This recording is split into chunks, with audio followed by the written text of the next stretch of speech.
துதிப்போர்க்கு வல்வினை போம் துன்பம் போம், நெஞ்சில் பதிப்போர்க்கு செல்வம் பலித்து கதித்தோங்கும், நிஷ்டையும் கைகூடும் நீ மலரருள் கந்த சஷ்டி கவசந்தனை, அமரரிடர் தீர அமரம் புரிந்த குமரனடி நெஞ்சே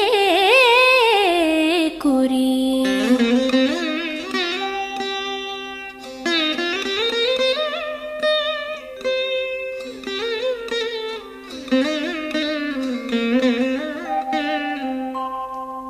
சஷ்டியை நோக்க சரவண பவனார் சிஷ்டரு குதவும் செங்கதிர்வேலோன் பாதம் இரண்டு